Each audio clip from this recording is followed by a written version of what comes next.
இது நம்ம ஒரு சேனல், நமக்கான சேனல். நம்ம சேனலில் என்ன பார்க்க போகிறோம் அப்படின்னு பார்த்தீங்கன்னா, ஏற்கனவே இந்த ஆகஸ்ட் மாதம் வந்து பார்த்தீங்கன்னா 18லேருந்து 22ஆம் தேதி வரைக்கும் ப்ரைவேட்டாக 8th எழுதின ஸ்டூடெண்ட்ஸுக்கு வந்து பார்த்தீங்கன்னா ரிசல்ட் வந்து நாளைக்கு, அதாவது செப்டம்பர் 17 நாளைக்கு வந்து பார்த்தீங்கன்னா மதியத்துக்கு மேலே வந்து ரிசல்ட் விடுறாங்க. அந்த ரிசல்ட்டை வந்து நீங்கள் பார்த்தீங்கன்னா எப்போதும் போல் tg.tn.gov.in இந்த வெப்சைட்டில் போய்ட்டு நீங்கள் ரிசல்ட்டுங்கிற ஒரு ஆப்ஷன் இருக்கும். அந்த ரிசல்ட்டில் போய்ட்டு ஆகஸ்ட் 2025ன்னு இருக்கும், ESLC ரிசல்ட்டுன்னு. அதில் போய்ட்டு உங்களோட ரெஜிஸ்டர் நம்பர், அதே மாதிரி டேட் ஆஃப் பர்த் வந்து கொடுத்துருக்க அந்த ஃபார்மேட்டில் கொடுத்து உங்களோட மார்க் ஷீட்டை வந்து நீங்கள் டவுன்லோட் பண்ணிக்கலாம் அப்படின்னு சொல்லியிருக்காங்க. ஸோ எந்தெந்த ஸ்டூடெண்ட்ஸ்லாம் ப்ரைவேட்டாக 8th எழுதுனீங்களோ அந்த ஸ்டூடெண்ட்ஸ் வந்து நாளைக்கு நீங்கள் உங்களோட ரிசல்ட் வந்து பார்த்துக்கலாம். பார்க்குறதுக்கு கூகுளில் போய்ட்டு நீங்கள் டிஜி அப்படின்னு டைப் பண்ணிங்கனாலே அந்த tg.tn.gov.in வரும்.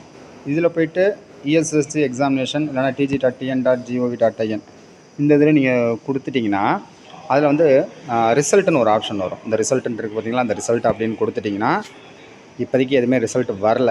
சப்போஸ் நாளைக்கு வந்து பார்த்தீங்கன்னா உங்களுக்கு ரிசல்ட் வந்து ESLC ரிசல்ட்டுன்னு இதில் டிஸ்பிளே ஆகும். அதை நீங்கள் ஓகே கொடுத்துட்டிங்கன்னா உங்களோட இந்த தேர்வு முடிவில் வந்து கேட்கும், உங்களோட ரிசல்ட்டு கேட்கும். ESLC ரிசல்ட்னு கொடுத்ததுக்கப்புறம் உங்களோட ரெஜிஸ்டர் நம்பர், அதுக்கப்புறம் டேட் ஆஃப் பர்த் ரெண்டும் கொடுத்துட்டிங்க அப்படின்னா உங்களுக்கு ரிசல்ட் வந்து ஓப்பன் ஆயிரும். அதை வந்து எப்போதும் போல் நீங்கள் டவுன்லோட் பண்ணிக்கலாம். தேங்க்யூ ஃபார் வாட்சிங். ஏதாவது டவுட் இருந்தால் நீங்கள் கேட்டுக்கலாம். தேங்க்யூ.